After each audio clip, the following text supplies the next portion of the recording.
आज आपकी हिंदी की क्लास लेंगे और आज हिंदी की क्लास में हम क्या पढ़ेंगे? स्वर। पहले भी हम आपको स्वर पढ़ा चुके हैं और आज हम फिर से रिवाइज करेंगे स्वर का।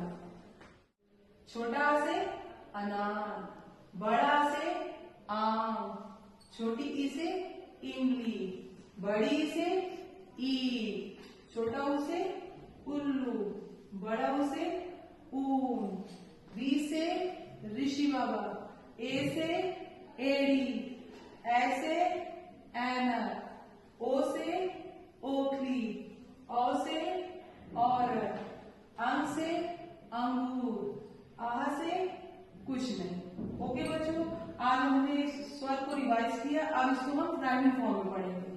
छोटा से नार के लाल भेदाने, मुन्ना आजा इसको खाने, बड़ा से आम फलों का राजा, किन्ना मीठा किन्ना ताजा, छोटी सी इमली मुन्नी खाती, खट्टी चीज उसे है भाती, बड़ा से ईख बोला भैया, लेना है तो लाओ रुपैया, छोटा से उल्लू रात को जागे, दिन निकले तो डर कर भागे, बड़ा से ऊन लाई रानी, मेरा स्वेटर बुन दो नानी, री से ऋषि वन में रहते, ध्यान सदा ईश्वर का कर, ए से एड़ी उठा के बंदर, जब चलता लगता वो सुंदर, ऐसे ऐनक पहन के लाला, चले लगा कर घर पर ताला, ओ से देखो बनी ओखली, अंदर से जो लगे खोखली, औ से औरत माँ के जैसी, और नहीं दुनिया में वैसी, अंग से अंगूर बेल पर,